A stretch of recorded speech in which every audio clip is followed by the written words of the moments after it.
universidade de hoje, nem manuais a gente encontrava. Então, em 98, eu fui fazer concurso para a universidade, uma disciplina que foi me dada foi de roteiro, né? No curso de rádio e TV, era essa disciplina. E aí eu tive que correr atrás, de procurar manual e tudo, encontrei Docon Quadrato, depois conheci Cid Field, são os dois manuais mais, que não são agora os mais conhecidos, na época eram os mais conhecidos. Todo mundo ouviu falar, bom, quem não conhece, tem Cid Field e Docon Quadrato, né? Então, Cid Field é aquele esquema mesmo do cinema hollywoodiano, com ponto de virada, tudo certinho naquele lugar, quase uma receita, né? Mas é importante conhecer. E Dó Comparado é mais abrangente e tal, mas também trabalha com isso. É como contar uma boa história, né? Então, é importante saber como contar uma boa história. Aí, sabe, tem que saber, é difícil. A coisa mais difícil é você contar uma boa história que prenda o espectador do início até o final. E, para isso, os diálogos têm uma importância fundamental, né? Mas aí eu quero começar com uma frase de... Aí depois surgiram outros manuais.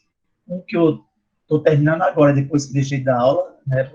Que é o de Maqui, que é a Story, que é muito bom, que é um calhamaço, né? E eu fui deixando para ler, fui ler um pouco, mas já cito ele nessa apostila que eu vou mandar para vocês. Esse é o Story, que é bem interessante também, que ele faz uma pirâmide e fala em arquitrama, para a gente ver os tipos de narrativas. Ele faz um triângulo, lá em cima tem a arquitrama, que seria essa história hollywoodiana, vamos chamar. Na verdade, não é porque se estabilizou no cinema de Hollywood, mas é o tipo de narrativa que está no DNA da gente. É o tipo de narrativa que está em todo o mundo. Né? Todos, mesmo nos países das vanguardas, a França, a Alemanha e tal, né? Esse cinema narrativo é presente. Né? E é forte, continua forte e não vai desaparecer. Mas se você conseguir envolver o espectador numa história, sensibilizar, fazer rir, fazer chorar, emocionar, tocar, refletir, fazer o pensar e tudo, você consegue. Isso não é fácil, né? Mesmo você tendo uma base, um conto, um romance, que é perfeito, está ótimo lá, mas a sobre a tela é outra história. E aí não é só a transposição, essa transformação, não é assim tão simples, né? Você tem um ótimo roteiro, pode ser um péssimo filme, ele é aquele do diretor, então é tudo muito mais complexo do cinema. Então, e o diálogo é uma coisa muito importante, e o pecado da gente é querer jogar tudo no diálogo, né? A gente pensa sempre no diálogo, levar a história através do diálogo. Lógico que tem filmes que o diálogo são as coisas que mais contam. Né? Vai depender, e o conflito está todo nos diálogos, e tudo. Quem assistiu aqui Deus Ex Machina, né? Deus Ex Machina, não, é Deus Ex Machina, né? Eu acho que é de Woody Allen, que se passa praticamente todo dentro de um apartamento de dois casais. É Deus Ex Machina, Torquato, sabe dizer? Ou não, não, Deus da Carnificina, desculpa. Deus da Carnificina, né? Que um filme, né, que é praticamente todo feito no conflito verbal, na ação verbal. Começa uma briga de garotos lá fora, na rua, no parque de frente, depois a história se passa para dentro de casa, os pais assinam um contrato de paz entre eles, né, de paz, né, entrando num acordo em relação à briga dos filhos, e quando parece que tudo está bem, aí começa. Uma palavra, uma frase, destrambelha tudo. As pessoas começam a se agredir novamente, e as ações físicas são muito poucas. Por exemplo, tem uma ação física que também detona um pouco a história, a pessoa vomita em cima de um livro que é raro e estava na mesa lá, um dos parceiros lá vomita, eles começam a beber e tal, e vomita. E aí a tensão aumenta. Mas o filme todinho é feito praticamente em cima dos diálogos, né? O que aí vem um conceito que a gente não falava antes, né? Vim descobrir em Maqui, que é esse livro que eu adquiri agora na quarentena, que é o diálogo, né? A ação verbal, a arte da ação verbal, quer dizer, a gente não falava muito ação verbal, né? Então, a palavra, o diálogo é ação também. Dizer é fazer. Então, essa é a tese que ele defende aqui. Dizer é fazer. o dizer, o falar, move a história adiante, muda a situação, avança na história, retrocede, etc.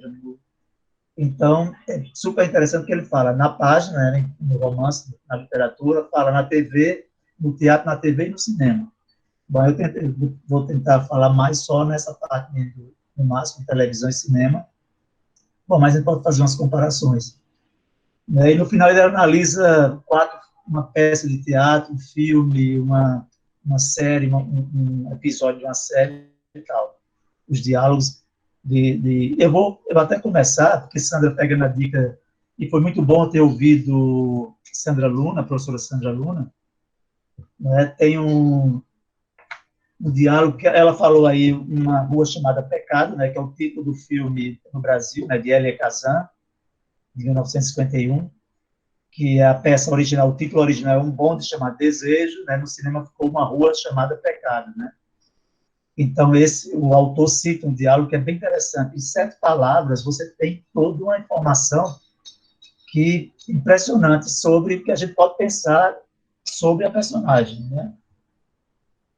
Então,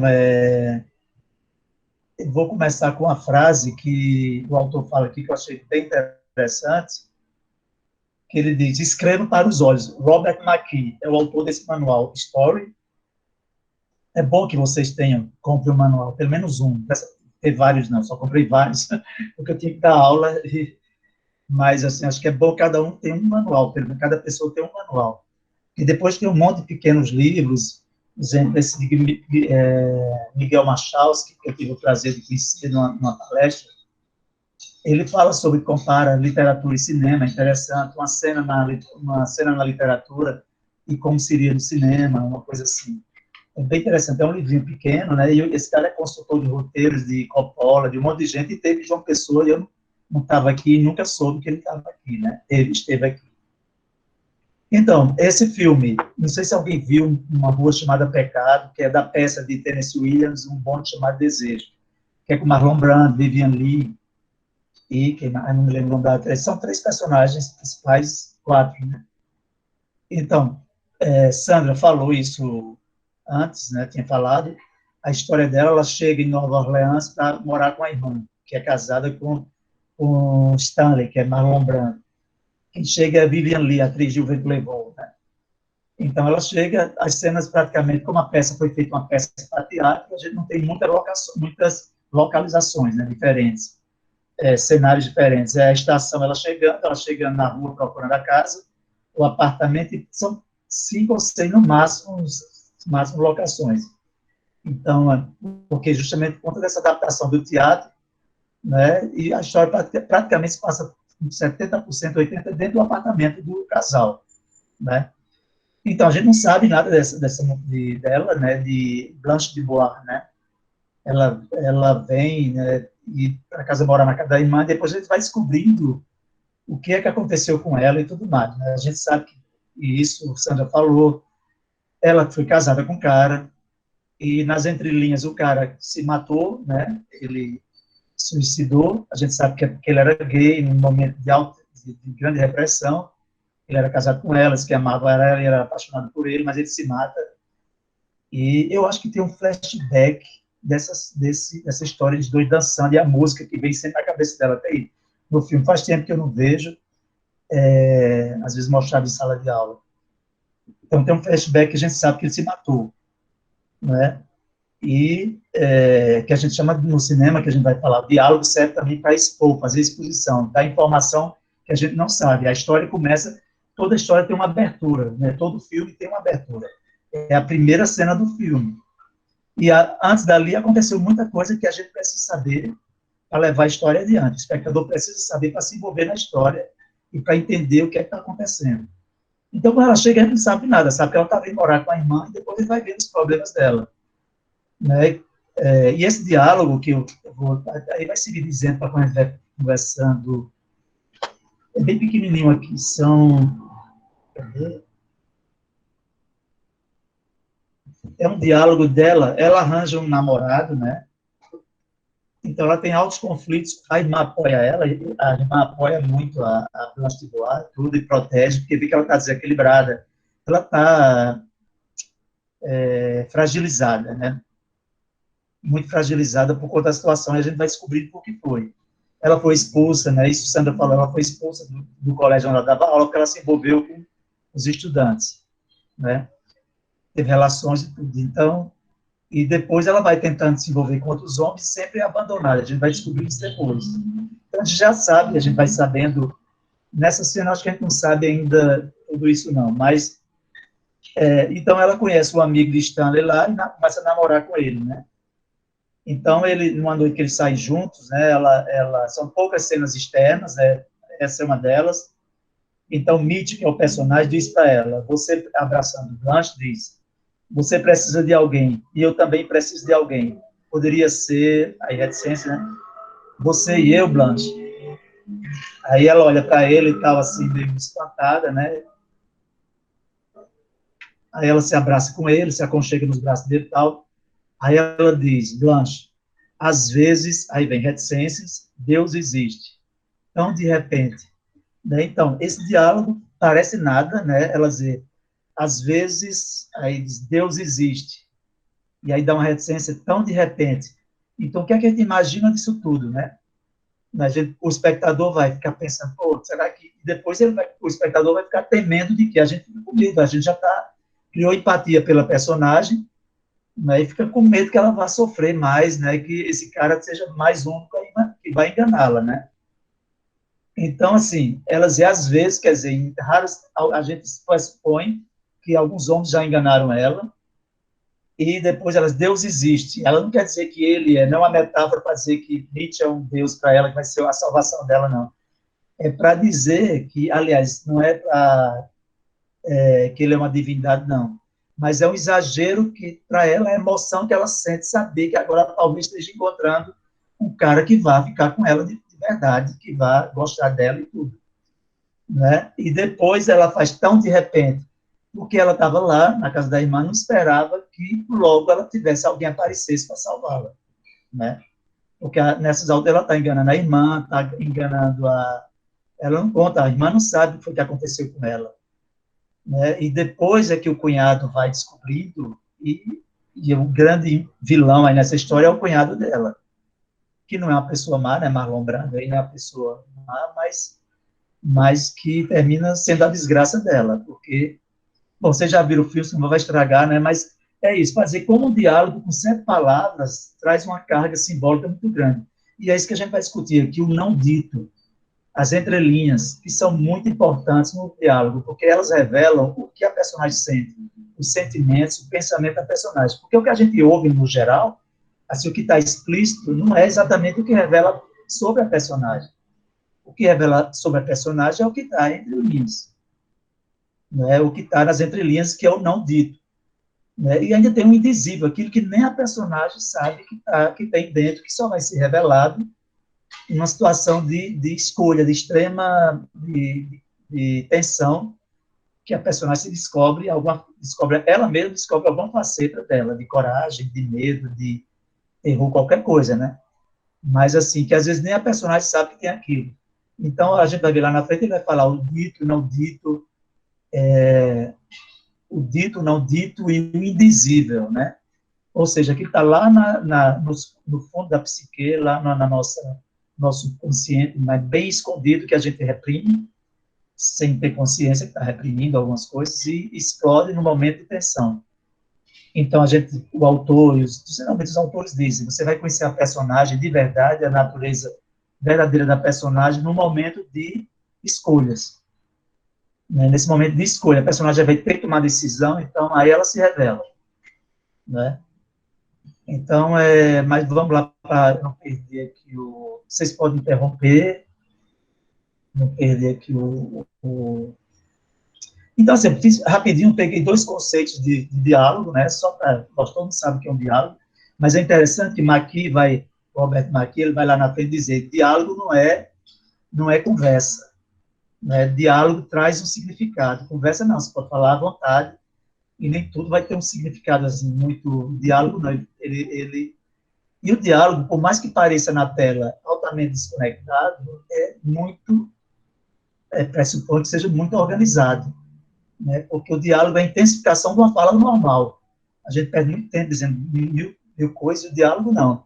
O diálogo para o cinema, para a literatura, para a televisão, para o teatro, ele é muito intensificado. Ele é muito selecionado, tudo, mesmo que em alguns momentos pareça que não seja, né?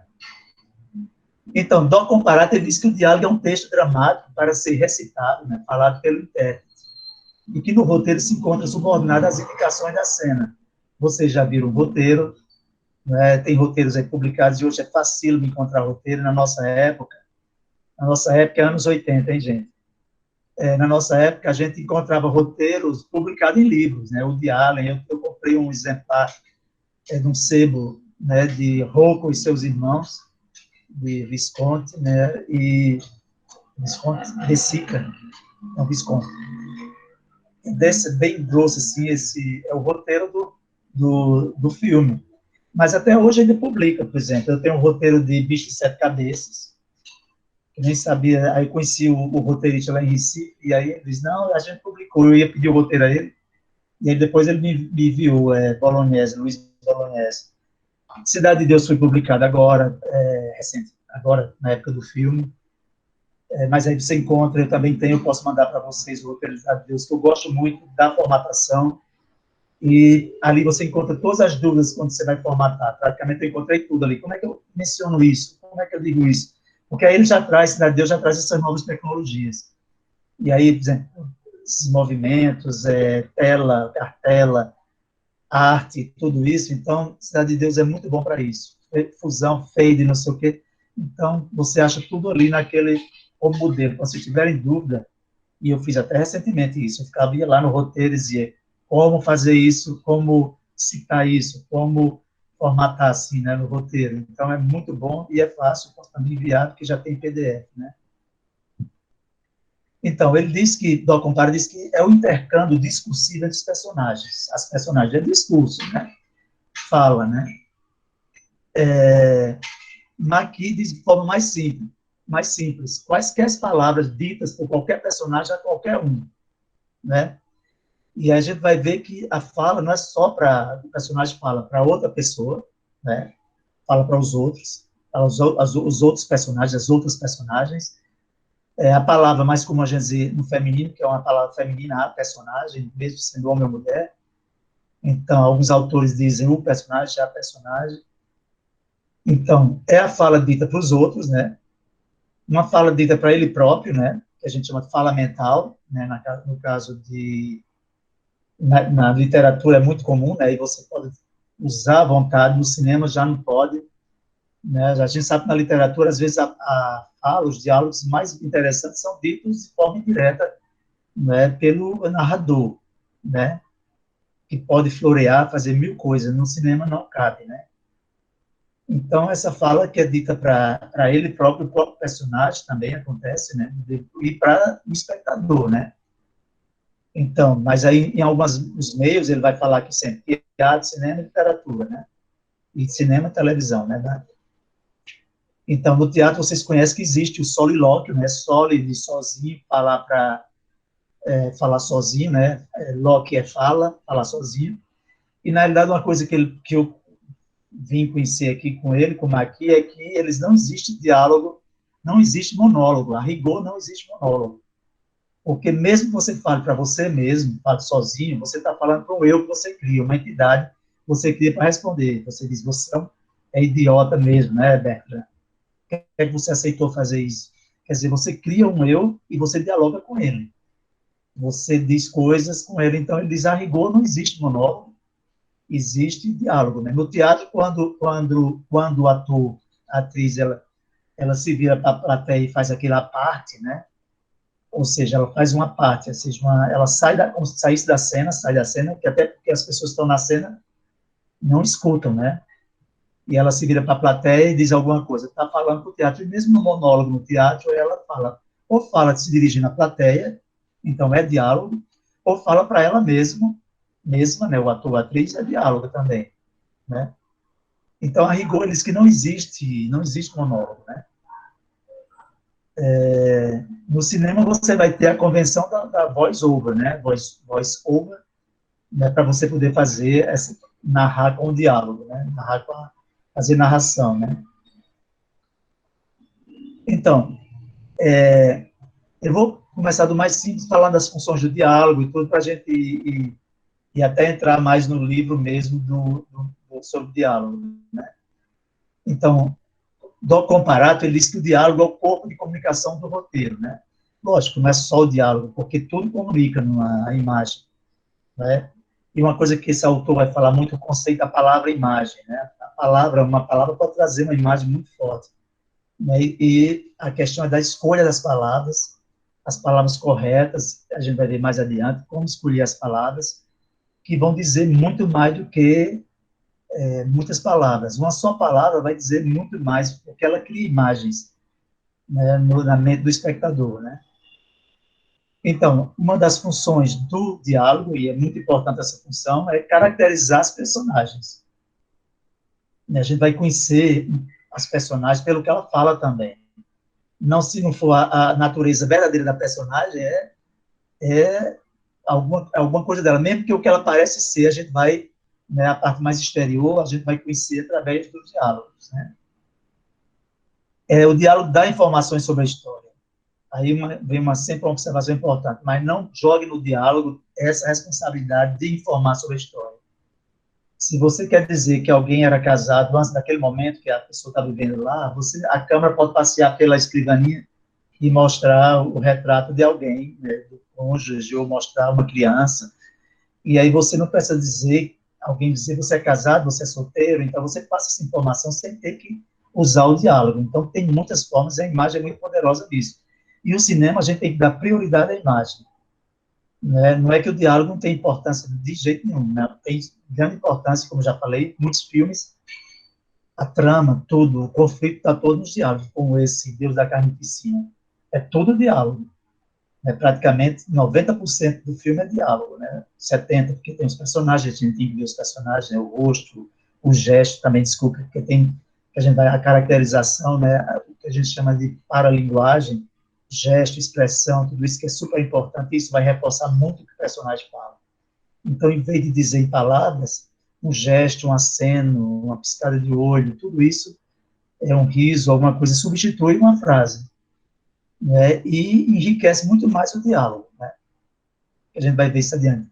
Dar informações sobre a história é muito importante, que a gente vai fazer exposição. A gente precisa ter algumas informações. E muitas dessas informações são passadas pelos diálogos. Mas que a gente tem que fazer muito bem feito para não mostrar que a gente está fazendo exposição, que a gente está informando o que o espectador precisa saber. Mais na frente a gente vai dizer qual os melhores momentos que você tem, aí tem que dosar isso ao longo da história. Quando informar, onde, né, em que momento, você vai dizer alguma coisa do passado que não vai ser mostrado, né, é importante. Sim, só abrindo um parêntese aqui, que é uma coisa que eu estou lendo também em Bordo, que é bem interessante, a narrativa cinematográfica, e aí ele deixa bem claro que a diferença de história e enredo, né, no cinema.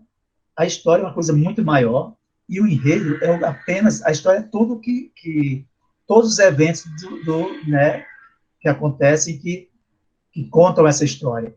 O enredo não, o enredo vai ser o que você escolhe, né? Você escolhe mostrar e dizer no filme.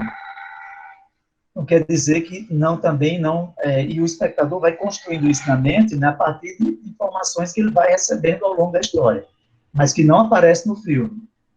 Então, tem muita coisa da história que não está no enredo, são sugeridas, né, etc. Não quer dizer também que o enredo não tem imagens que sejam de outra espécie, por exemplo. Você tem um filme, tem a história, tem lá o enredo lá, e aparece uma imagem de uma bomba explodindo uma guerra nuclear, que não é da história, é apenas alguma coisa que o diretor resolve para fazer um contraste, para ilustrar alguma coisa. Então, são imagens que não são diegéticas. Ou seja, diegese quer dizer, diegese é uma palavra que quer dizer do universo da história, né? Então, você pode inserir imagens que não são do universo da história. Isso faz parte do enredo. Está lá no enredo, o espectador sabe que aquelas imagens não são do universo. A bomba não explodiu agora e a história não é sobre a bomba atômica. Tá? Então, isso, para dizer, então, história é uma coisa muito mais ampla, né? E o enredo é apenas o que você escolhe da história para mostrar. Para mostrar, então, o que é audível e visível. Né? Só para a gente não falar enredo e a história, porque a história é muito maior, né? Bem maior mesmo, né? Você vai contar a história de uma pessoa, pode contar do nascimento, mas antes tem os pais, tem toda uma coisa que não aparece no filme, mas que a gente, no enredo, mas que a gente vai saber de alguma forma. E essas informações vêm, pode vir nos diálogos, né? Fazer avançar a história, o diálogo ajuda a fazer avançar a história. E é interessante esse livro, se vocês puderem, depois eu vou botar nas referências, porque ele dá exemplos, né, de vários diálogos e mostrando cada palavra como faz a uma mudança no comportamento do personagem, mesmo que seja uma mudança interna. Né, o que a personagem sabe, o que é que ela imagina do que está sendo dito. Então, que ele chama de beat, né, como se fosse batida, mas na realidade é uma mudança, né? Então, aí ele mostra nas palavras, ele marca em negrito as palavras onde aquela palavra vai provocar uma mudança, uma reação no outro personagem. Isso faz a história avançar. E eles, sempre que há uma mudança de carga, de valor, ou seja, de negativo para positivo, ou seja, negativo é quando se afasta o personagem do objetivo naquela cena, um pouco. Positivo é quando avança. Então, e no geral também, né? Rumo ao objetivo do personagem, isso pode atrasar, né? Então, porque na realidade a história é o seguinte, a história, são os teóricos que falam, né? São os roteiristas, é uma espécie de... A história você tem a história, apresenta o enredo, apresenta a história, o conflito e tal, e depois você tem o outro que eles chamam de antiprograma, são uma série de coisas que vão fazer retardar essa história. Porque se o personagem, o protagonista, resolve o que tem que resolver, o conflito logo, a história acaba. Então, você tem toda uma série de antiprogramas e atrasos, que são de atrasos, para fazer com que o personagem se distancie do seu objetivo, né?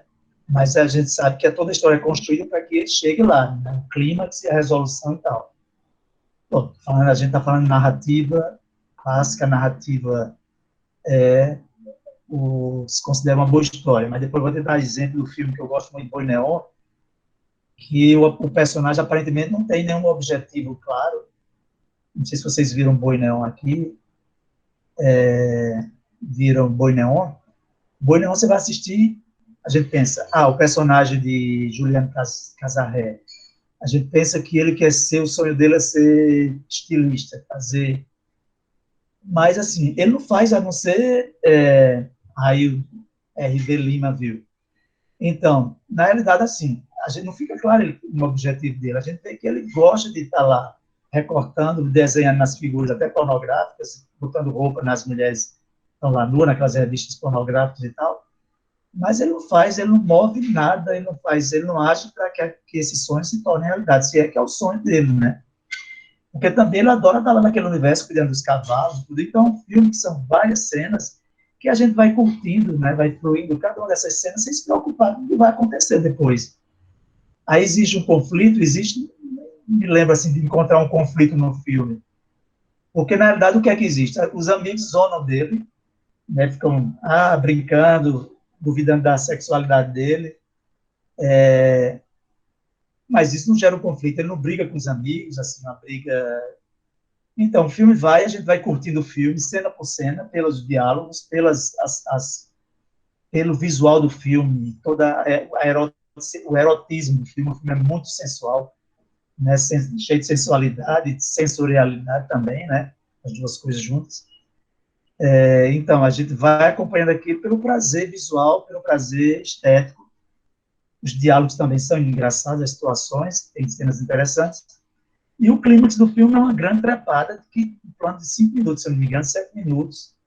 Eu pedi a ele o roteiro, a Mascara, ele me enviou. Se vocês quiserem, eu passo. Eu nem li ainda o roteiro, porque eu baixei o filme para rever e quero ler o roteiro antes de rever o filme. Então, aí ele mandou o roteiro, tem 40 páginas, de um filme de quase 2 horas, eu acho. Não lembro agora qual a duração. Então, é um filme muito que apela para o visual, tem muito da visualidade e tudo, então por isso, e as cenas dos planos são longos, né?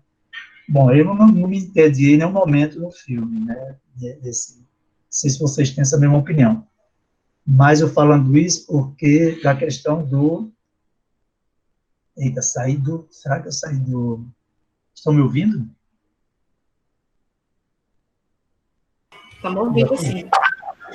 A tela desapareceu, deixa eu ver. Em alto e bom som. Tá, ainda bem que eu não disse palavrão, né? Bom, que mais? Sim, é um dos fundamentos, o diálogo é fundamental para você construir o tempo dramático. Vocês vão ver naquelas etapas do roteiro, na minha apostila também, estou fazendo propaganda da apostila, não é de graça. No final, é porque eu trabalhei as etapas e fui com o doc comparado que eu aprendi a ideia, depois storyline, depois o argumento, depois a escaleta e o primeiro tratamento. Então, vocês vão ver que o tempo dramático você vai ver no primeiro tratamento, que é quando você vai preencher as cenas com diálogos, escrever as cenas, e aí você tem uma ideia de quanto tempo vai durar cada cena.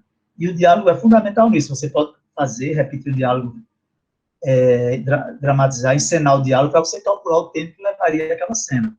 Porque a quantidade de diálogo vai dizer do tempo da cena. Porque você não dá para editar diálogo assim, nesse sentido, cortar fala na edição. Geralmente não dá, né? Você pode cortar um tempo que você grava uma cena, o personagem caminhando, a câmera acompanha até o final, você pode só mostrar o início e mostrar o final. Na montagem, diminuir esse tempo da cena. Mas é o tempo, o diálogo vai determinar o tempo, né? Nesse sentido da cena. O diálogo também, ele contém os sentimentos dos personagens, tudo, né? Um bom diálogo deve estar cheio dos sentimentos, mesmo aqueles que não são revelados. Os personagens tentam esconder, inclusive através das falas, né? E a gente percebe ao não dito, né, as entrelinhas. Então, o diálogo tem que ter emoção, intuição e informação. Então, tem que trazer, se possível, esses três elementos. Emoção, né? Emoção de quem está falando, né? Intuição, né? Também, talvez, até provocar certas curiosidades e informação, porque a gente precisa de informação para poder avançar na história, né? Então, Robert McKee é quem diz, essa frase é dele, eu vou ler agora. Todo discurso é um ato exterior motivado por uma ação interior. Então, por isso que ele diz, dizer algo é fazer algo. Então, falar é fazer, é ação. Então, o diálogo é ação, né?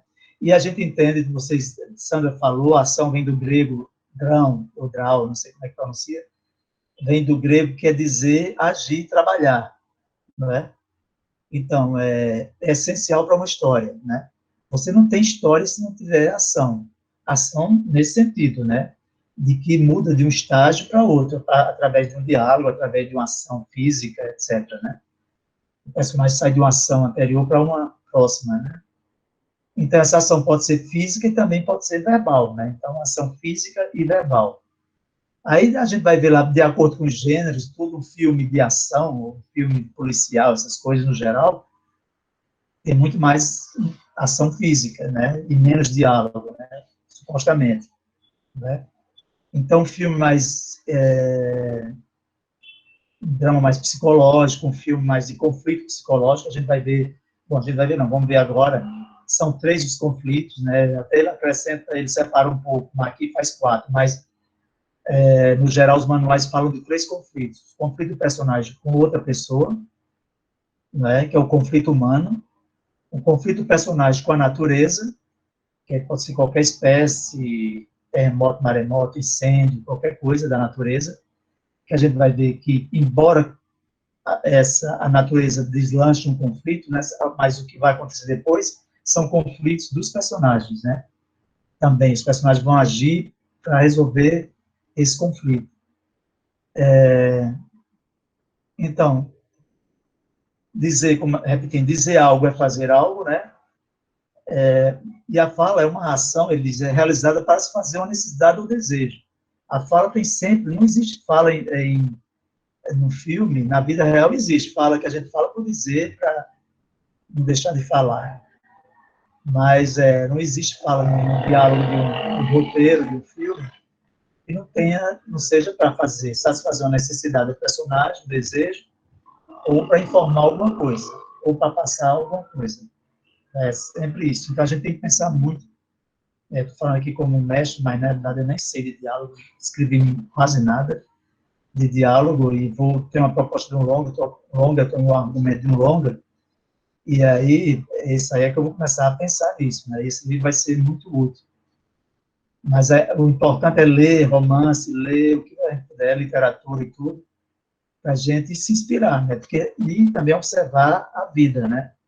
que é o que os roteiristas, os teóricos e os autores desses manuais todos, né? A gente tem que ser um bom observador das falas das pessoas, dos personagens, né? Você, me lembro, o pessoal conta que Mateus adorava, Mateus na chegada, adorava lá quando foi filmar o Auto da Compadecida, trabalhou na produção, Helena, ele falava, à noite ele comprava uma grade de cerveja lá e chamava os nativos lá de Cabaceiras, e Mateus passava a noite morrendo de rir, com o jeito de falar, com as coisas. Poxa, o Mateus sabe fazer muito bem qualquer personagem, né?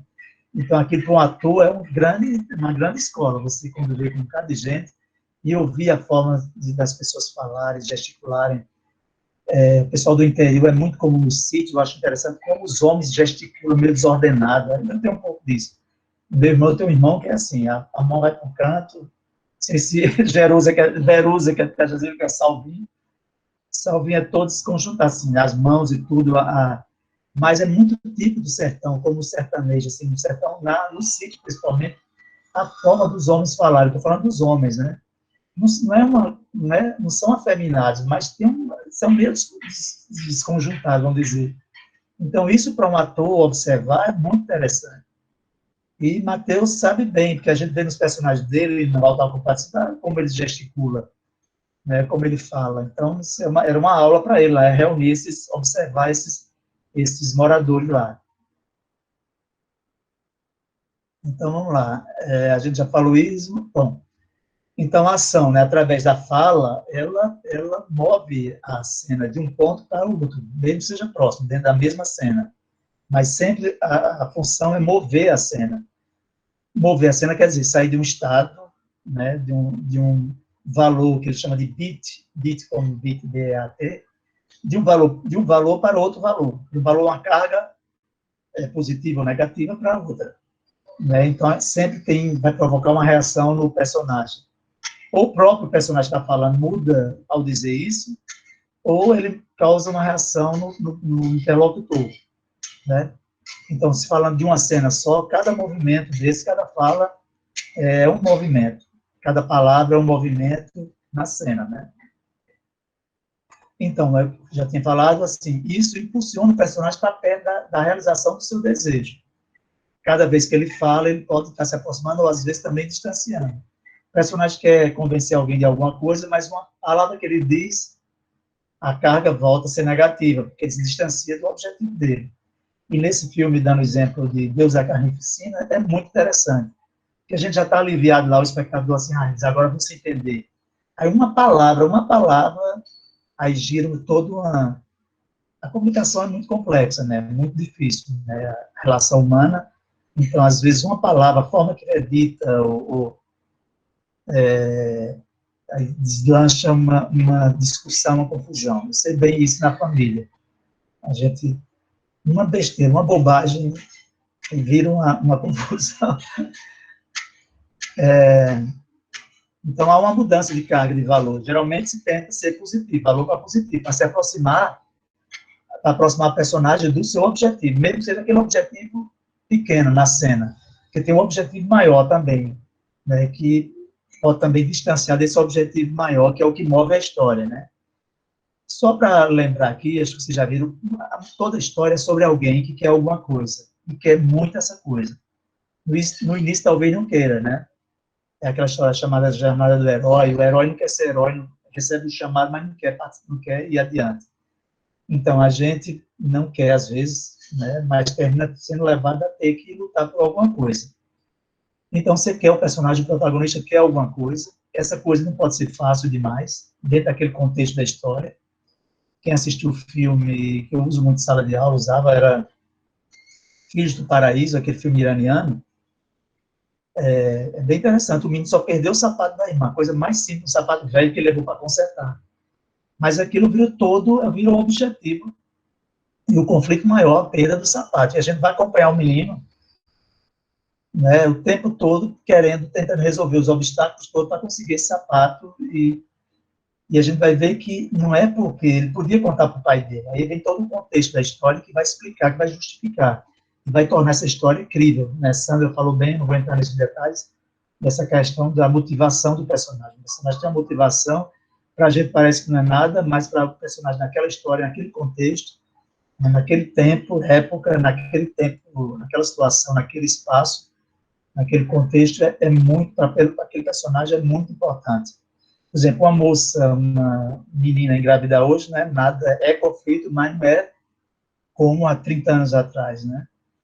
Então, dependendo do contexto, a gente vai ter essa motivação, vai ser muito maior, mais justificável, né? Então, essa carga, quando muda, quando na fala você se distancia, ou você muda para um valor negativo, você se distancia o personagem do seu objetivo. Então, na cena, por exemplo, né? Então, volta um pouco atrás. Então, é isso, mas são essas mudanças de carga de valor, né? Nas palavras, que vai fazer a ação avançar. Então, você tem duas formas de diálogo, né? Bom, vocês podem interromper, gente. Está de diálogo.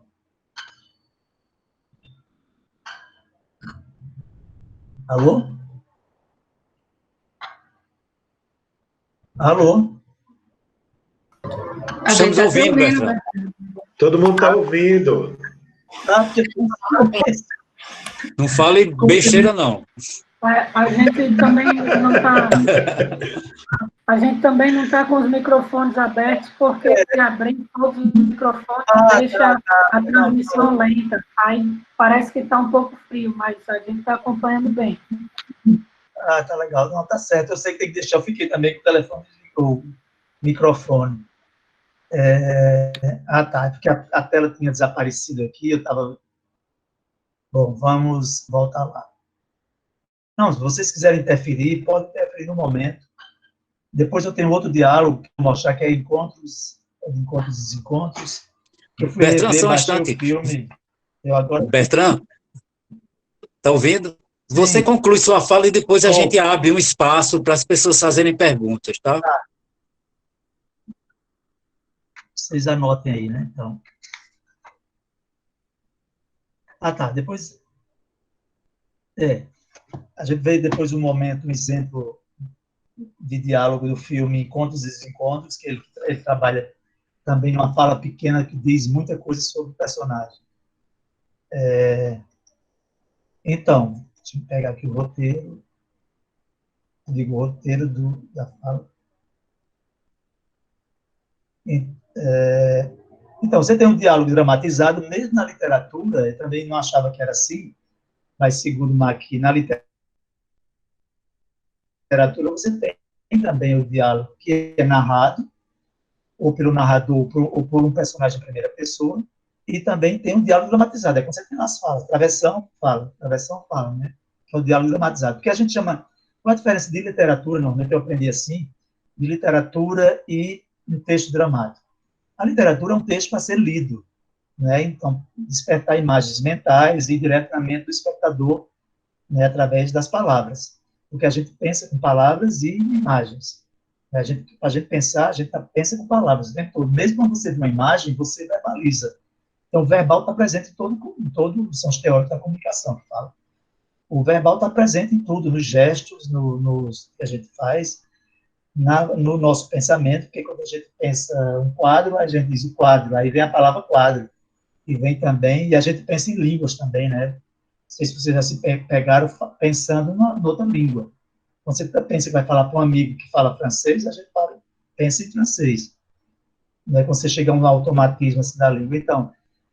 Então e dramaturgia é um texto que veio. O roteiro veio muito mais lógico, Grieve se espelhou no romance do século XIX para criar a linguagem cinematográfica e tal, com aquelas figuras todas, as figuras de linguagem.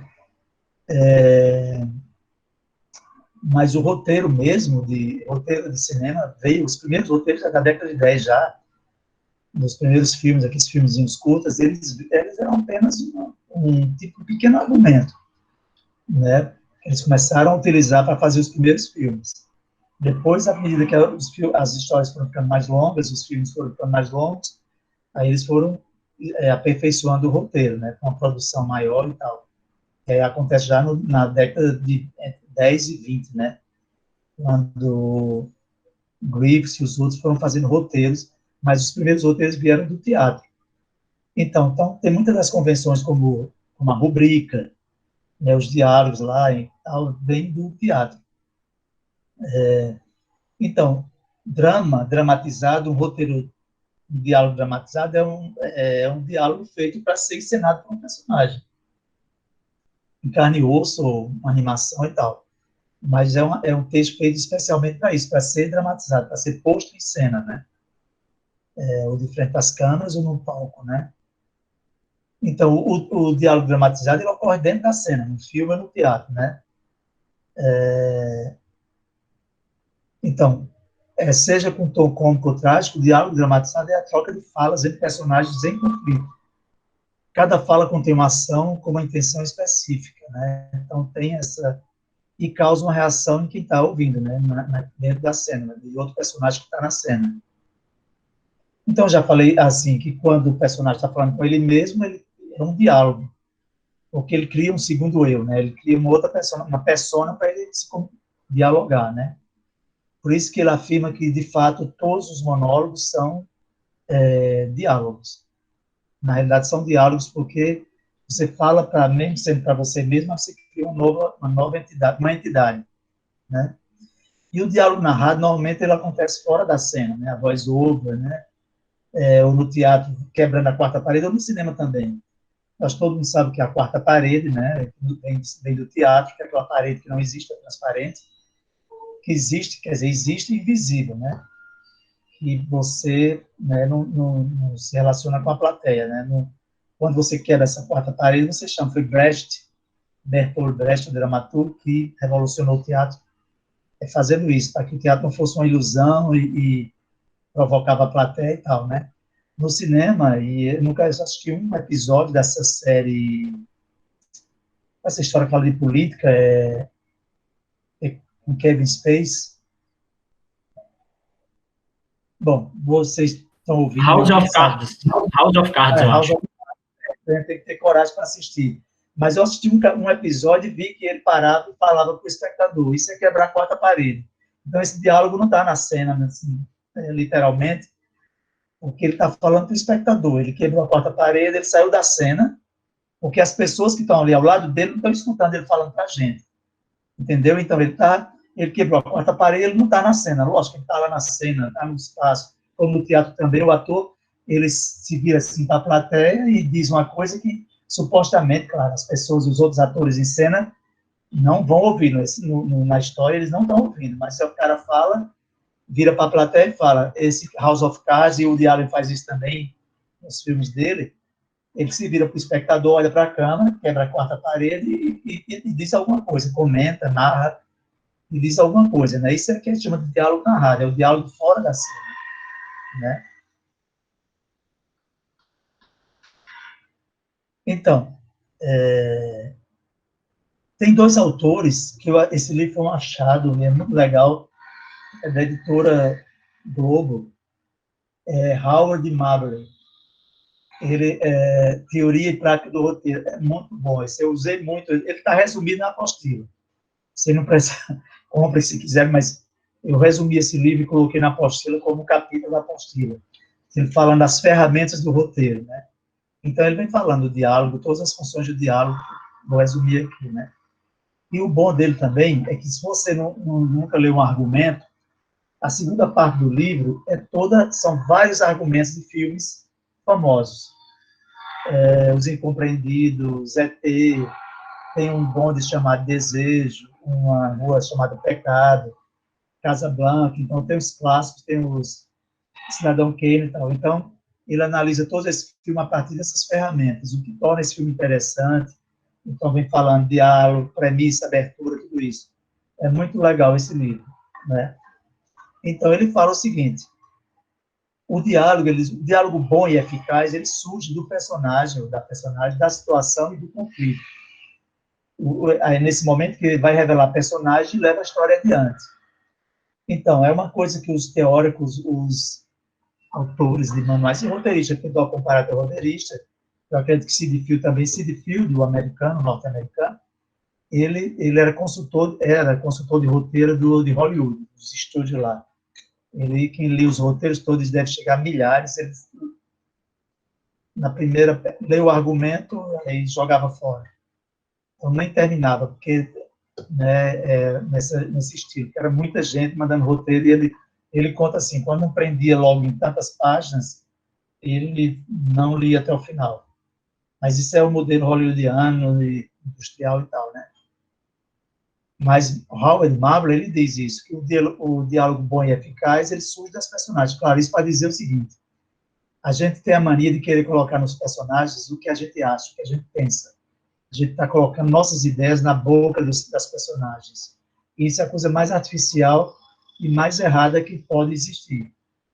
Então, você tem que ver o que aquela personagem falaria naquele momento, naquela situação de conflito, naquela situação de escolhas.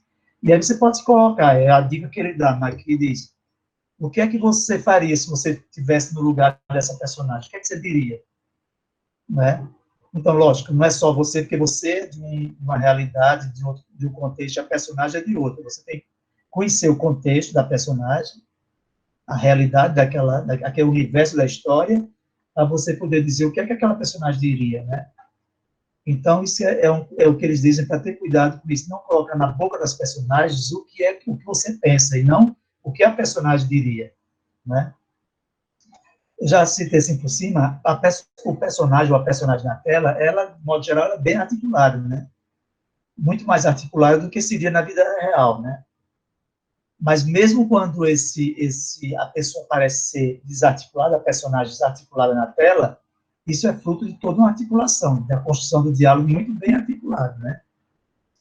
Então, ele diz o seguinte, eles, né, Howard Marble, o bom diálogo é uma intensificação da fala normal. A gente fala normal, a gente desperdiça muita palavra, desperdiça muita coisa, né? Repete, não sei o que mais. Lógico, um personagem não pode ser repetitivo, pode, se você quer mostrar que o personagem é daquela forma. Né? Então, você quer caracterizar o personagem como uma pessoa redundante, repetitiva, então ela tem que repetir. Mas um bom diálogo é uma intensificação da fala normal. Então, ou seja, tudo é mais intenso no diálogo escrito para a tela. Tudo tem que ser mais intenso, você tem que escolher as palavras corretas. É interessante esse livro de diálogo, é que ele diz que lá, eles, olha, a palavra-chave, a palavra que vai provocar uma mudança, ela tem que ser dita nessa altura da frase. Né? Então, a palavra-chave tem que ser naquele momento. E aí ele diz como usar, se usar mais subordinada, a frase subordinada vir primeiro, para não tirar a surpresa, o suspense. Então, a gente vai ver um exemplo mais lá na frente. Uma frase tipo, se você não queria que eu fizesse isso, por que é que você me deu isso? Então, isso aí que você vai colocar lá, sei lá, me deu esse livro, me deu essa faca, esse negócio, a última palavra é a palavra-chave. E é a que revela uma informação nova. Então, ele diz que as subordinadas devem vir, a gente vai ver primeiro, e a palavra-chave, mas depois ele tem dizendo que o ideal é misturar as duas coisas, etc. Né? Deixar a palavra-chave no meio também, às vezes, etc. Mas, para criar suspense, o ideal é que a palavra mais importante do diálogo, ela fique no final. Porque aí é o tempo que você criar um pouco de suspense no espectador. Então, aqui tem nessa apostila, vocês vão ver tudo isso, essa apostila está aí, eu acho que eu enumerei a partir do manual lá esse foi de Doc Comparado, ou foi de Howard Marble. O diálogo, ele carrega um fardo tremendo, ele diz. O diálogo tem um peso, carrega um peso muito grande, porque você tem que fazer muita coisa, o diálogo tem muita função. Então, tem que ter muito cuidado para não jogar todo o diálogo, né? E esquecer que cinema é imagem, e que você pode dizer, o que você puder dizer com imagens, você tenta dizer com imagem. Se você puder passar toda a informação que você puder passar com imagem, sem querer fazer cinema mudo. Não sei se vocês viram um filme, um amigo meu indicou, eu baixei, que a pandemia me trouxe uma novidade, fui baixar filmes que eu não baixava. Aí um amigo meu deu a conta do making of, e aí tudo que eu vejo nos livros, eu quero ver esse filme, nunca vi, eu ouvi falar, aí baixei clássico, estou vendo, aí atualizei com cinema iraniano, Mac Babaf, com com Kiarostami, com Panahi e tudo, então, que ela citou alguém, não, foi quem citou ontem, foi Ikeda. Então, você pensa que tudo que o diálogo precisa, vocês pensam que precisa fazer pelo roteiro, pelo roteirista, né? Então, primeira coisa, caracterizar quem fala. O diálogo diz muito da pessoa. Pode não dizer, como diz, a natureza mais profunda do personagem, mas diz de alguma forma que, em algumas palavras, vem o não dito, vem as entrelinhas, e você descobre alguma coisa do personagem por aquilo que está nas entrelinhas. E o diálogo também caracteriza de quem a gente fala, né? Possivelmente pode caracterizar de quem a gente fala. Tem personagens que a gente nunca vê na tela e a gente constrói, caracteriza a personagem toda pelas falas. E é um filme que eu vi, inclusive foi no Banguê, veio no Banguê, e eu não me lembro o nome de Hitchcock, que o título é o nome de uma mulher. Era para ter buscado no Google, esqueci.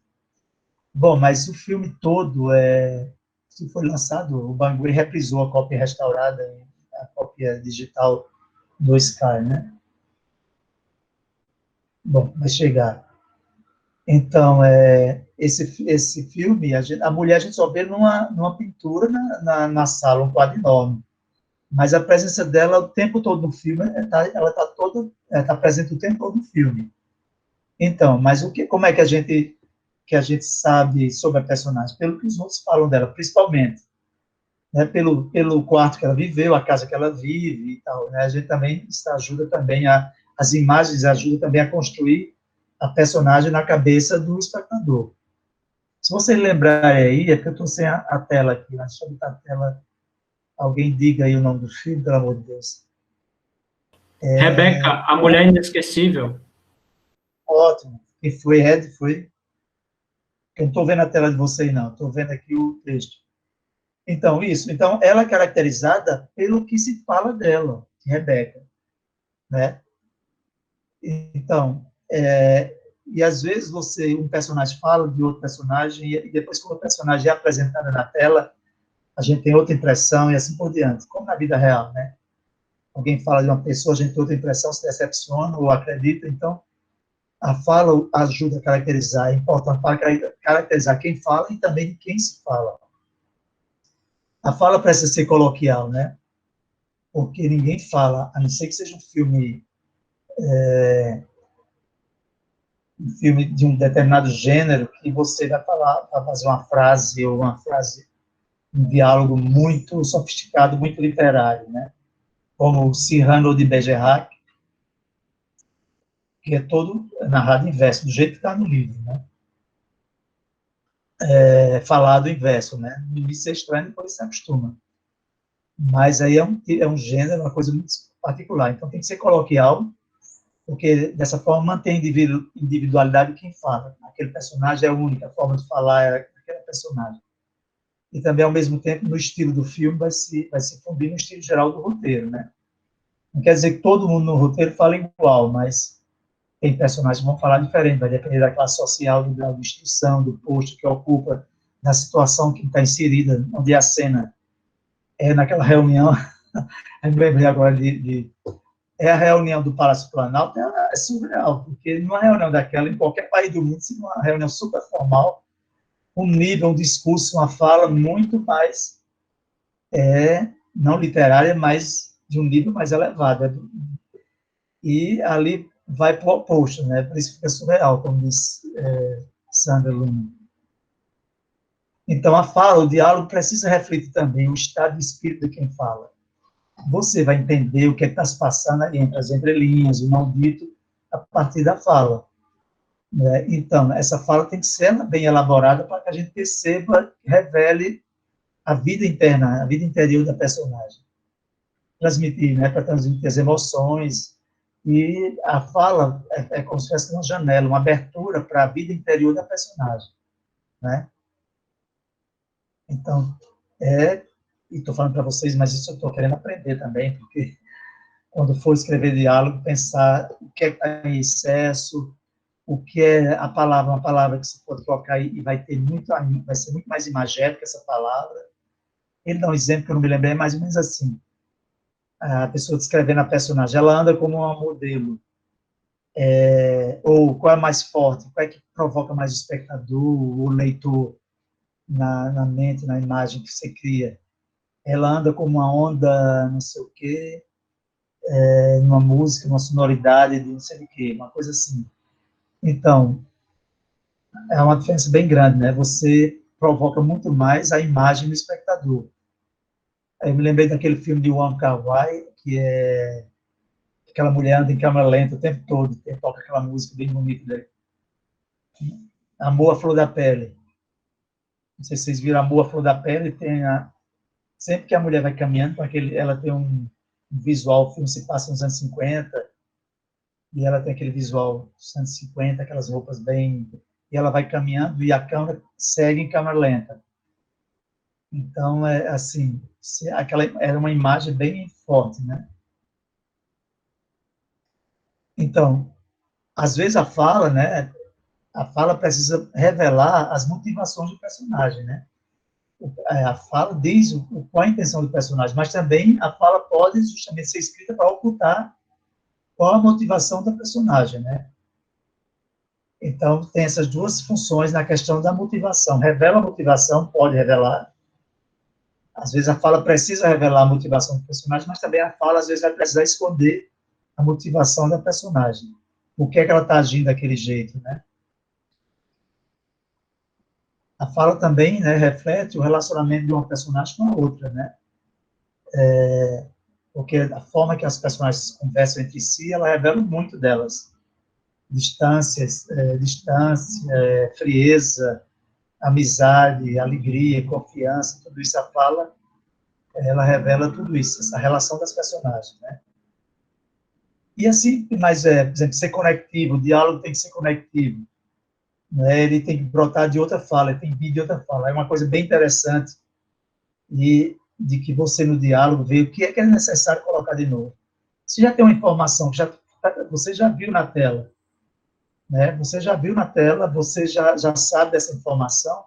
Então, quando se for escrever o diálogo, você tenta não colocar mais essa informação no diálogo, porque fica redundante, né? E fica parecendo que o roteirista está dizendo, lembrando a você dessa coisa, né? Então, é muito importante a exposição é feita pela fala, a exposição é você passar as informações necessárias na história.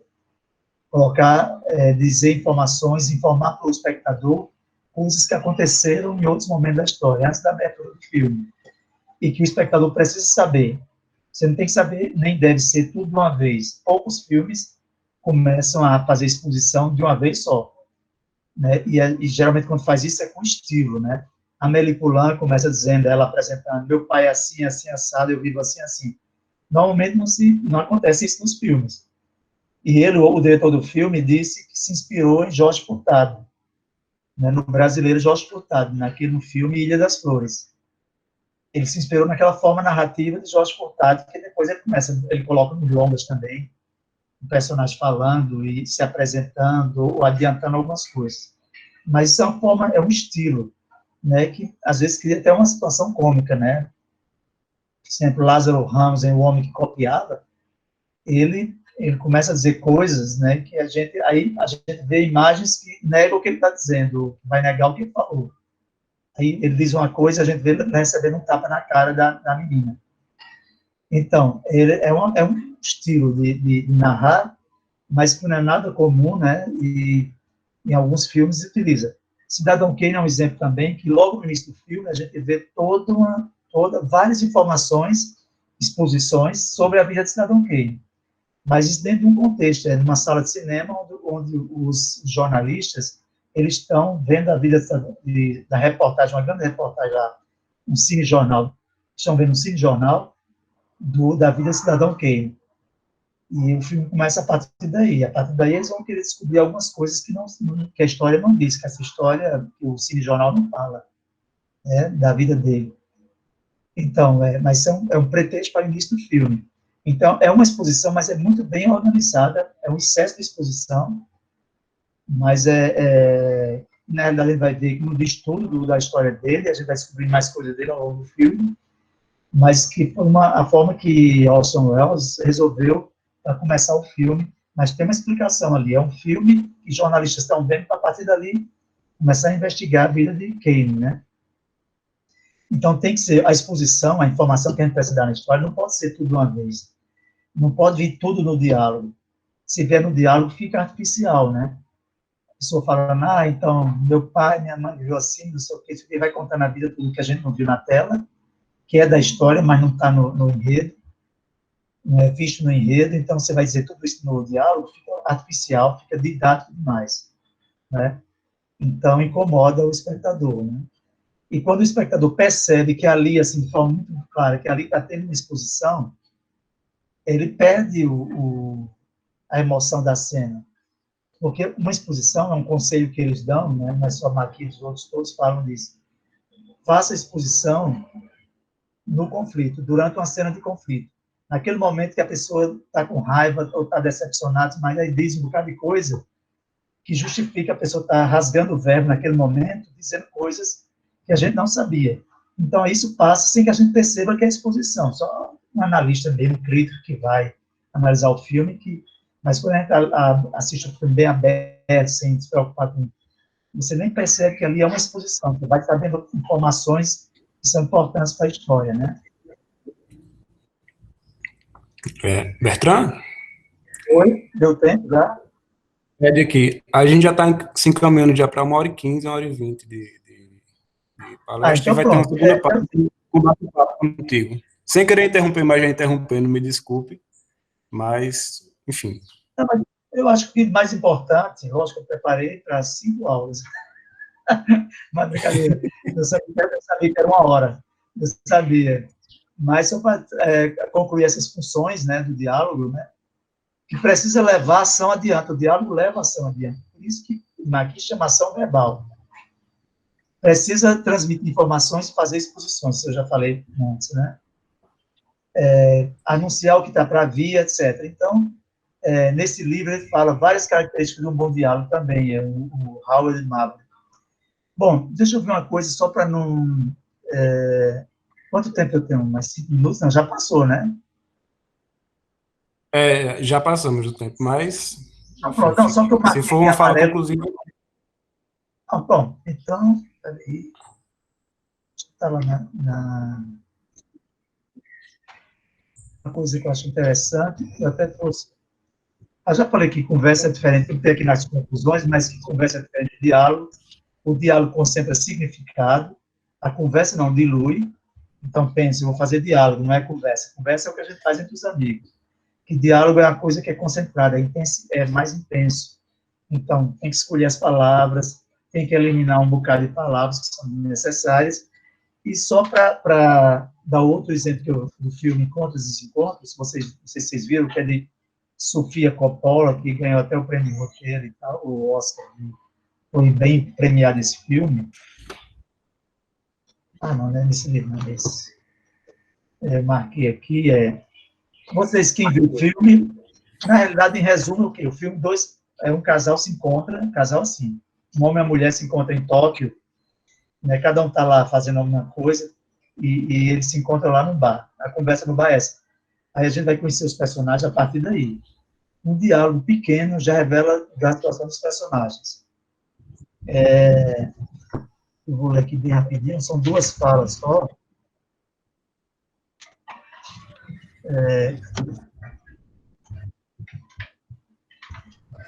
Tá. Então, Scarlett Johansson, né? Eu revi esse filme de novo, porque quando eu vi esse filme, não gostei. E todo mundo fala bem do filme, então, não gostei. Eu acho que eu não tenho empatia com aquele ator, o Bill Murray, como... Eu não sei, não gostava, não, acho que, não sei, eu foi o dia que você assistiu o filme, não estava para aquele tipo de filme, né? Então, eu não gostei. Depois, o filme é tão falado e citado como bom exemplo, principalmente de diálogo, né? E de história também. Então, a personagem de Scarlett Johansson, Charlotte, né, ela está no bar, enquanto os dois sentam juntos, por acaso lá, né? Aí ela pergunta para ele o que é que ele está fazendo lá. O que é que você está fazendo aqui, no Japão? Os dois são norte-americanos e tal. Ele é um ator conhecido, ela não. Não é atriz, não. Ele é um ator conhecido, ela reconheceu ele, lógico. Aí ele diz, numa frase só, ele já diz todo o estado de vida, de espírito, a situação atual dele. Numa frase pequena, numa fala pequena. É Bob, o personagem, ele diz: algumas coisas, ela pergunta, o que você está fazendo aqui? Ele diz: algumas coisas, aí reticências. Tirando uma folga da minha esposa, esquecendo o aniversário do meu filho, e ganhando $2 milhões para endossar um uísque, quando eu poderia estar atuando em uma peça em algum lugar. Então, um ator, a gente vai saber que ele é ator, que ele está lá fazendo, a gente já sabe que ele está fazendo publicidade, porque o tempo todo está lá os japoneses fazendo, e tem as gravações e tal. Mas aí a gente mostra a insatisfação dele, está fazendo aquela publicidade, quando queria estar atuando, fazendo uma peça de qualidade, alguma coisa assim. Sabe que o casamento dele está uma porcaria, né, que ele tem uma família, eles tirando uma folga da esposa, e aí esquecendo o aniversário do filho. E ganhando muito dinheiro para fazer uma coisa que ele não está gostando de fazer, e como gostaria de estar fazendo uma peça de teatro. Ela, por sua vez, diz que também, numa pouca coisa, ela diz, e ele pergunta depois de um certo tempo o que é que ela está fazendo, ela diz: meu marido é fotógrafo, então ele está trabalhando e eu estava fazendo nada, então vim junto com ele. Então, mostra também a vida dela, meio insatisfeita, porque ele está trabalhando, não está na profissão dela, não está fazendo muita coisa, e acompanhando o marido nessa sessão de fotos, o outro cara lá, e que também não tem interesse muito no trabalho dele, porque ela não foi lá onde ele está fotografando e tal. Então, você vê, em poucas coisas você faz uma exposição, ele está fazendo uma bela exposição, em poucas palavras, sem parecer artificial. Bom, é isso. Alô? Pode ligar os microfones. Obrigado, Bertrand. Nada, foi um prazer.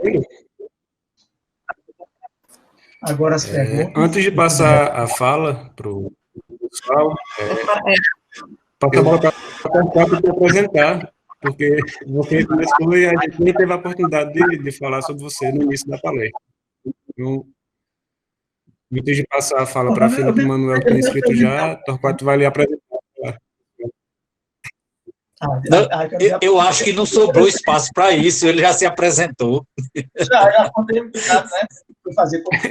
Já entrou direto, já ligou o automático. Cinema com o Torquato, o primeiro filme junto, que eu fiz o primeiro filme, também o primeiro filme de Torquato, você pode contar aí, Torquato? Né? A gente fez o primeiro filme. Nossa, era um casamento perfeito, que não deu certo.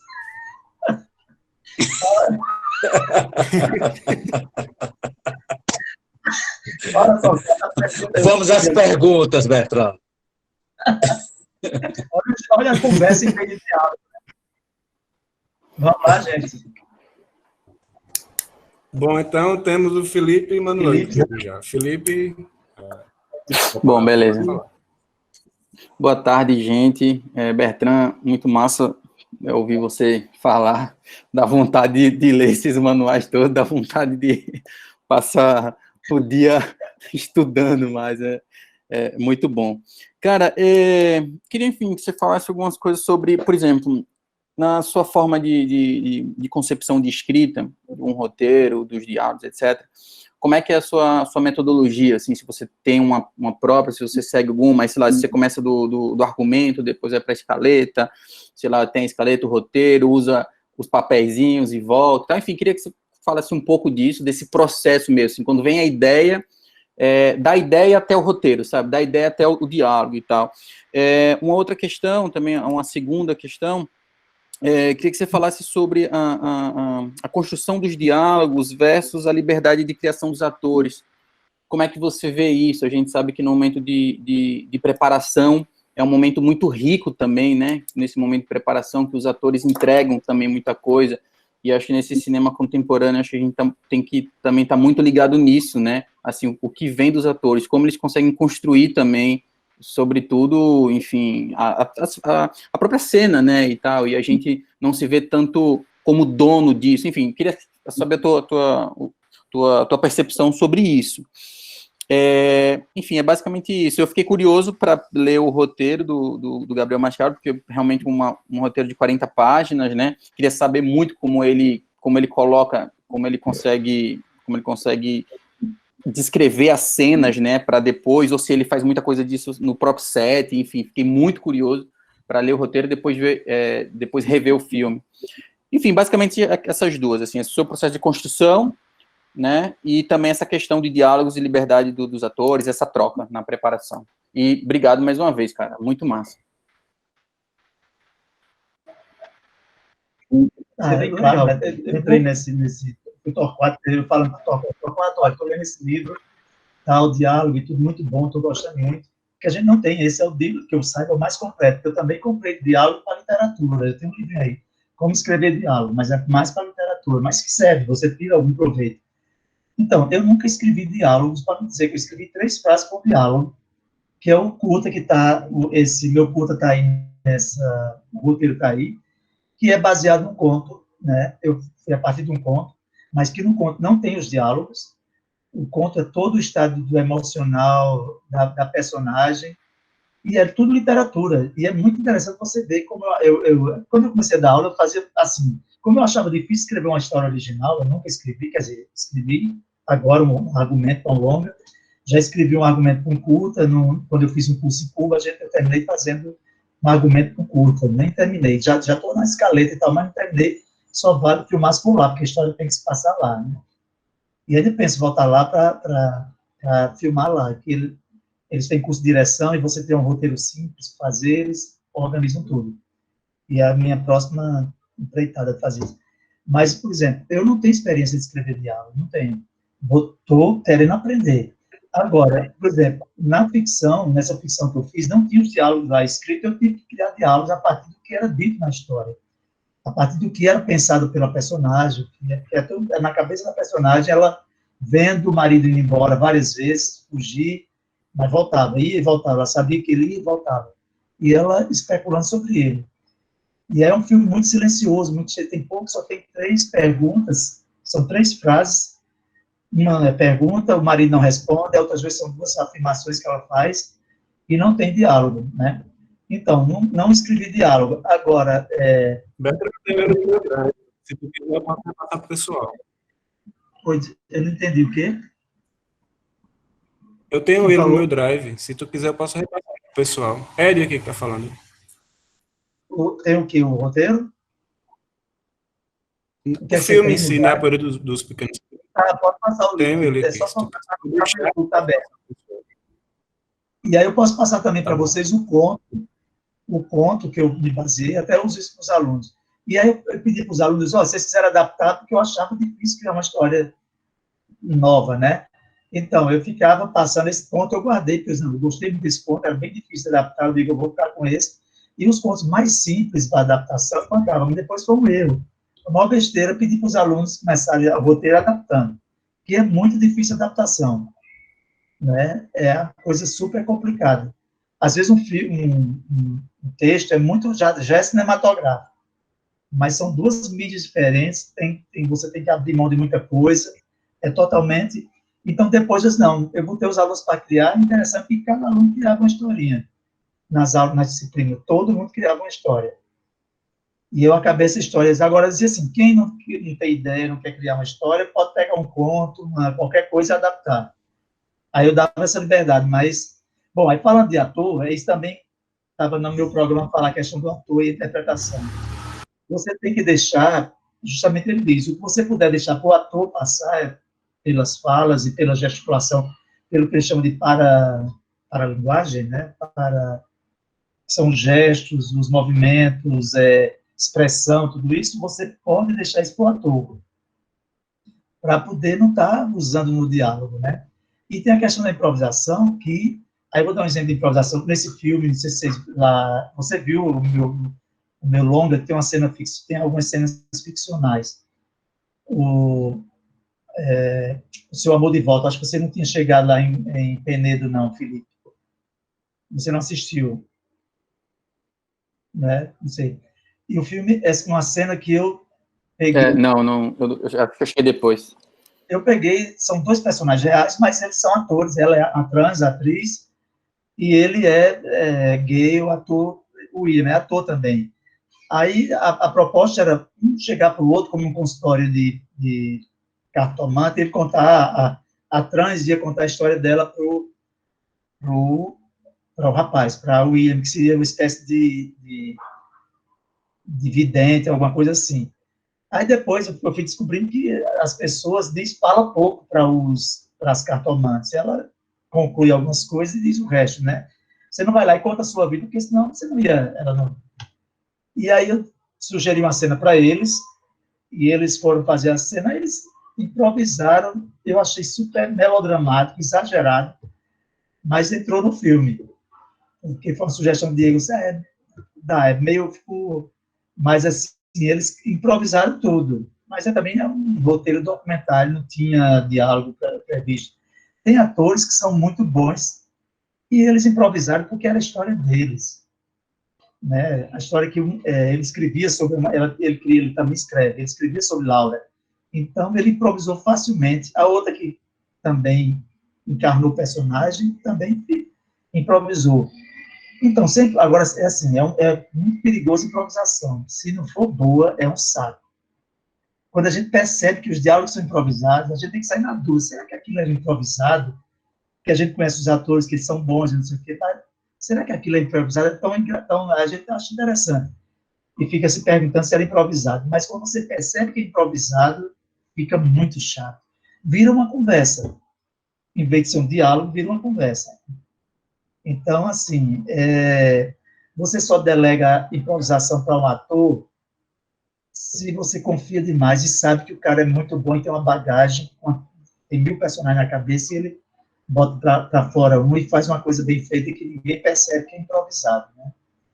Bom, mas eu digo, eu não tenho experiência de escrever, por isso que eu estou aqui meio de enxerido, foi só porque eu disse a Torquato estava lendo esse livro. Bom, mas de qualquer maneira, nos manuais a gente sempre está lendo sobre diálogo e tudo mais, mas eu nunca escrevi diálogo, eu tenho medo se vou saber escrever. Mas essas observações todas que eles dizem, esses autores, são muito importantes, porque você vai se policiando. Aí você vai ficar observando, aí, será que nessa fala já tem informação já que o espectador sabe? Então corta. Né? Aí a cena é essa, então o que fala? O que é que o personagem diria nessa fala? Né? Então, você tem que pensar isso várias vezes, é necessário aqui, por quê? Corta. Né? Então, você vai, acrescenta o que essa fala nessa cena? Você cria uma cena porque ela é importante, ela vai fazer, lógico que tem cenas que não movem a história adiante, tem cenas que são para você vivenciar o ambiente, vivenciar, né? Como eu falei também, aquela história da sensorialidade, a cena é muito mais sensorial, para você ter o prazer estético de estar a câmera passeando por aquela parede, por aquela paisagem e tudo mais, e você ter esse prazer estético e tudo mais, que não leva a história adiante. Tirou aquela cena, a história não muda.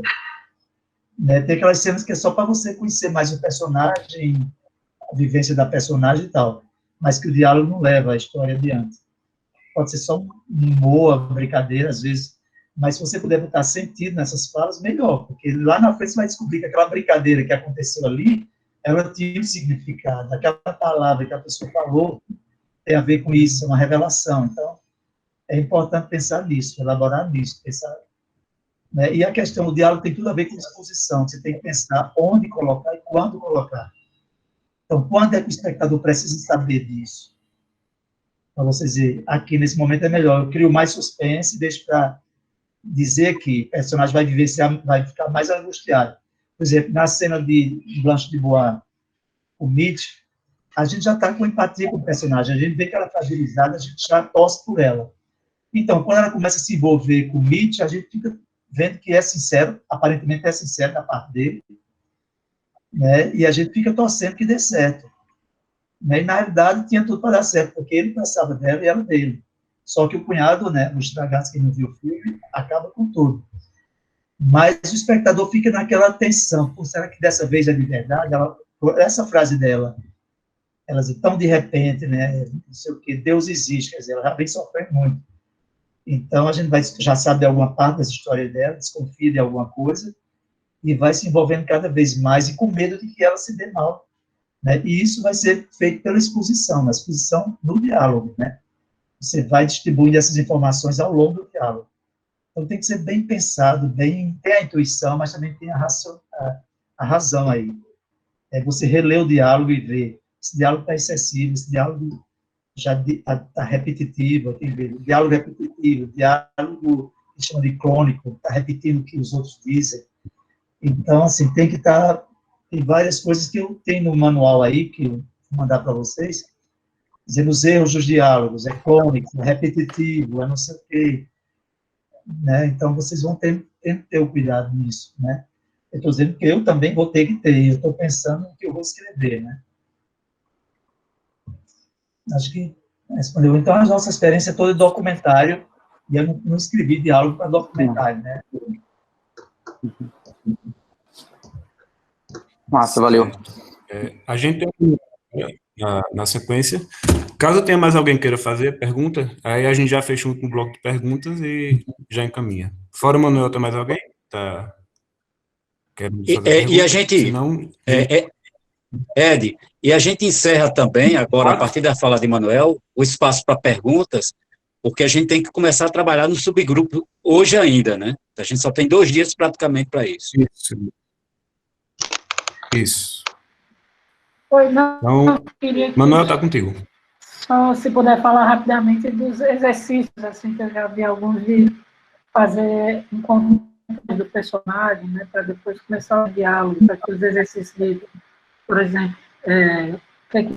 o que o personagem faria numa situação X, numa situação de pressão, o que ele falaria, você faz um monólogo, etc., e fala sobre isso, o que acha desses exercícios. Aí que ontem fez uma provocação interessante, ele disse, vamos pensar em que o personagem silencia, né, e o que ele quer dizer com aquele silêncio. Então, de repente, pode ser um exercício bom também, tentar quando o personagem, diante de que situação o personagem escalaria, mesmo que isso não entre no roteiro, né? Que são exercícios prévios, vamos supor, ao roteiro, para encontrar mais um personagem. Queria que o Fran falasse um pouquinho sobre isso. Eu tinha na proposto também isso, tem lá na frente também, que justamente ele fala na questão da pausa, do silêncio, e que a gente tem que saber usar bem o silêncio, né? Ele chama em defesa do silêncio, né? Ele diz que você tem que ter, o leitor, o espectador tem que sentir a necessidade também de diálogo. Se tem silêncio demais, também fica, o espectador sente falta de diálogo, né? Por exemplo, um diálogo leve e bem ritmado é mais implícito que explícito, mantém o leitor e o público com vontade de mais, de ouvir mais, né? Discurso pesado, muito arrastado, né, que é mais explícito do que implícito, né, ele desencoraja o interesse do espectador. Como num filme, numa tragédia, né, o alívio cômico é necessário, porque quando vem a porrada, ela é muito mais forte, ela faz muito mais efeito do que se não tivesse o alívio cômico anterior, né? Conversa muito diálogo também pede silêncio. Então, é o que ele disse, que eu falei logo no início, que eu joguei lá, escreva para os olhos, não para as orelhas. Então, pense no que você pode dizer com imagens. Você vai criar uma cena, na realidade, o método é esse, você vai criar as cenas, você tem o argumento, você tem sua história, você consegue contar uma história no argumento, início, meio e fim. E aí você vai começar a preparar a escaleta, que é a divisão do argumento em cenas. Quantas cenas você vai usar para contar essa história? Se é um longo, se é um curto e tal, você vai desenvolver agora. Então, depois, você tendo essa escaleta com as cenas e tudo, mas cada escaleta, você resume uma linha, uma frase, 2 frases, o que é que tem naquela cena. Por que é que você criou aquela cena? Aquela cena é onde fulano revela para ciclano seu amor, sei lá. É a cena onde ele descobre que é irmão. Eles conversam, descobre. Então, você faz isso, depois você vai fazer os diálogos dessa cena. Então, a partir daí, por isso que você faz uma escaleta, para não ter que fazer logo e ir logo para o roteiro final, porque muitas cenas você vai jogar fora e tudo mais. Imagina você ter um trabalho de criar uma cena com diálogo, com descrição e tudo, com muito cuidado, fazendo, refazendo, para depois ver que não vai entrar no filme, no roteiro. Não, vou cortar essa cena. Acontece. Mas então, você já vai fazendo uma prévia numa escaleta. Você vai estruturando a história. Como você vai contar aquela história? Não necessariamente na ordem que está no argumento, não. Você vai ver, você tem um argumento, você criou a história, depois você vai contar como você acha a maneira melhor para contar aquela história. Começando por onde? já diretamente no conflito, como a Sandra falou, a história em movimento, não sei o que, em inverso, ou vai começar em determinado ponto. E assim por diante, e vai organizando, né, na sequência das cenas, de acordo com o que você achar mais interessante para prender a atenção do público, vai criar uma tensão dramática, envolver mais o público. Então, pensa as informações. Para que é que você criou essa cena? Sempre que for escrever uma cena, pergunta, para que é essa cena? Por que é que eu estou criando essa cena? Então, com isso, você vai saber. Vai precisar de diálogo, eu posso dizer só com imagens, só com gestos, 2 personagens calados, alguma coisa, ou eu preciso dizer alguma palavra, colocar alguma frase, alguma coisa. É realmente necessário, a gente já tem essa informação aqui, a personagem já sabe o que está acontecendo com a outra, já sabe por que ela está calada, então não vai perguntar por que você está assim. Né? Então, isso é uma redundância. Se você já sabe, já teve essa informação que a personagem sofreu determinada coisa, quando você se encontra com a personagem está triste, você percebe que a personagem está agindo de forma triste, acabrunhada e tal, você não vai perguntar por que é que você está assim. Ou não vai dizer, eu sei que você está assim, por que é que você está assim. Não vai, você já vai direto no assunto. Né? Já vai pulando etapas e já entra numa informação que seja importante para a cena. Você quer consolar a personagem, você vai dizer alguma coisa tipo, você vai superar isso, pronto. Você já entra falando assim, a primeira fala do personagem. Não precisa dizer, eu soube, fiquei sabendo, não sei o que, não, né? Então, informação que já foi dada, não repita nos diálogos, não vale a pena, né? Você pode tornar o diálogo mais intenso, sem ter que estar repetindo, né? Alguma coisa do tipo, né? Você vai superar isso, né? Ou uma pergunta que vai dar uma resposta que a gente não sabe ainda, do que está revivendo o que aconteceu antes. Então, tem que pensar já informações novas para frente, né? Pode tratar do assunto, mas sempre vendo o que tem de novo, para acrescentar no diálogo, né? Não sei se eu respondia. Sim, aí a questão do silêncio, né? Aí ele diz uma frase dele que eu achei interessante, o silêncio chama a câmera, né? E use o silêncio, você tem que tentar usar o silêncio, né? Aí ele fala, o autor fala, Maqui fala dos poderes da imagem, né? Você pode trabalhar das 2 formas, usando a paralinguagem, né? Que são gestos, expressões faciais,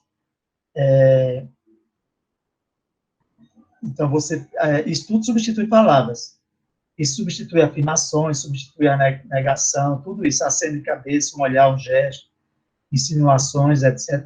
Isso tudo pode ser substituído por gestos, palavras, e o que a gente chama de paralinguagem, esse arsenal de informações visuais que a gente pode utilizar. E sempre que possível, deixe espaço para a criatividade do ator, é isso que ele recomenda, não é? É tanto que é uma coisa que é um erro muito comum da gente, quando está escrevendo um roteiro, na rubrica lá, aquela coisa triste, alegre, ou gritando, tremendo.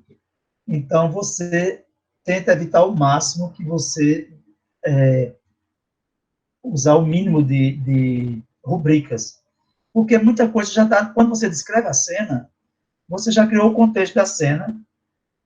Então, se você diz, na sala as pessoas estão agitadas, os alunos estão agitados, não sei o quê. Quando chega no diálogo, alguém vai falar, você não bota fulano, agitado. É uma rubrica desnecessária, o ator se sente ofendido. Tem muita rubrica que o ator, excesso de rubrica, o ator fica puto. Porque o ator tira suas conclusões, né, com os diálogos, com o contexto da cena, para ele se expressar, piscar o olho, ou sei lá, fazer um gesto, esboçar um sorriso, alguma coisa assim. Nossa, tem coisas que são essenciais, tem que dizer, porque se o disser, o ator não vai saber que precisa fazer aquilo. Ou tão irônico, são as rubricas, aqui que você bota parênteses ao lado do nome do personagem, ou abaixo, né, que você tem que dar uma indicação para o ator, mas deixe o ator também construir também a cena, o ator constrói a cena. Ele tem o diálogo e ele pode muito bem acrescentar, e muitos bons atores acrescentam muito à cena, né? Coisas que você não pensou, talvez o ator vai e acrescenta. Então, dependendo do ator, a relação do ator com o diretor dá essa liberdade, porque confia no ator, né? E, às vezes, pode gravar 2 vezes, com a improvisação, sem a improvisação, sei lá. Então, Maqui diz, como a câmera pode magnificar o rosto, pensamentos e emoções, parece fluir no fundo dos olhos e embaixo da pele, né, da personagem, como correntezas em um mar, né? A imagem que ele fala, né? Ele cria aí uma imagem. Então, os pensamentos e emoções, né, a câmera capta, né, com a reação, lógico, isso com interação câmera e ator. O ator vai passar todos esses sentimentos, às vezes sem ter que falar, né? E outra coisa também que você pode substituir a falas é usar ações físicas, né?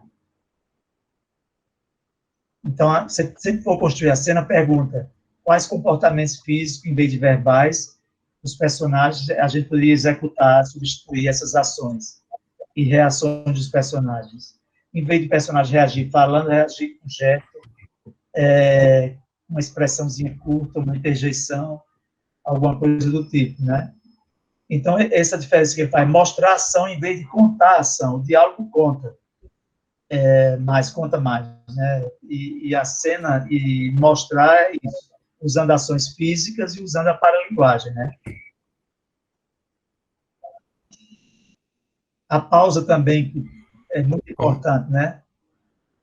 A pausa tem muitos usos, é muito importante. E é bom e é interessante saber usar a pausa. Só para terminar aqui, né? Quando você usa a pausa antes de uma resposta, uma pergunta importante, uma situação de clímax, etc., essa pausa vai ter uma força enorme, né?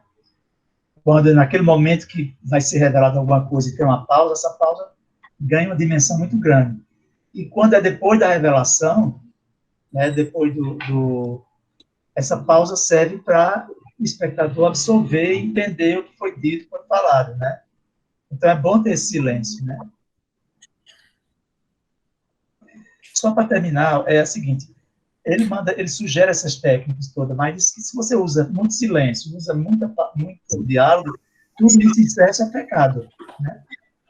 Então, tem que dosar isso, né? Quando é necessário o silêncio vai ter um poder muito grande depois de muita tensão, de muito diálogo, né? Se é muito silêncio junto, né? Isso é proposta, claro, proposta estética mas como o Pichapong, né? Que pega assim, uma cena inteira o tempo real é o tempo da cena lá, o pessoal naquele rio e tudo mais.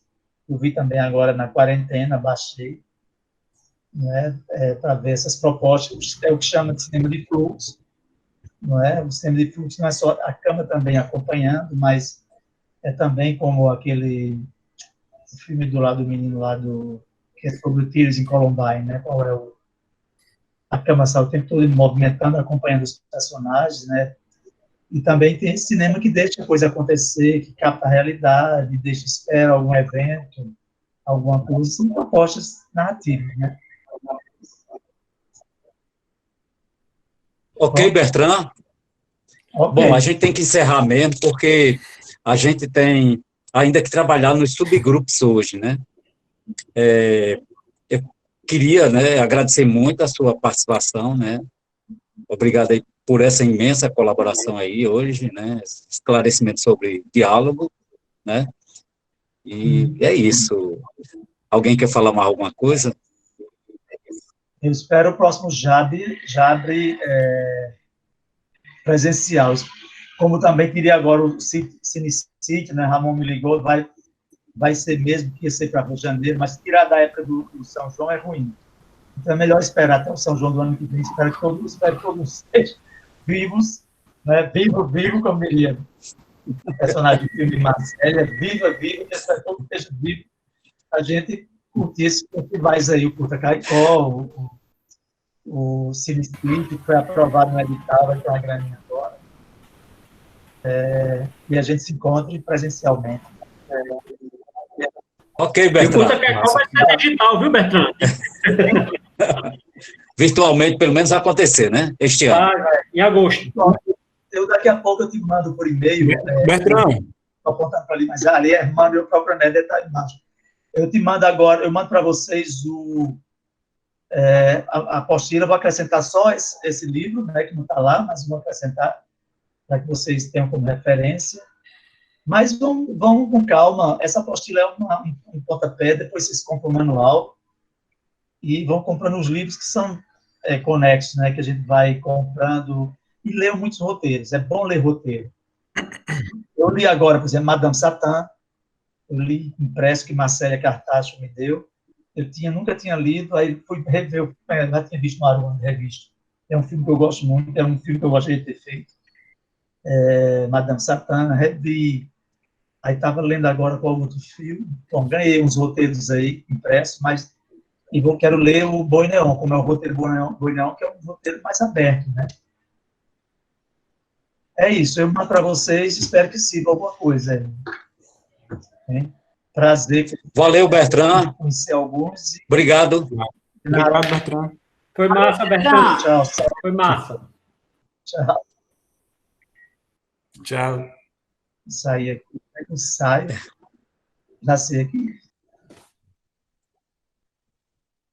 Ed, marca aí um tempinho, são 15h54.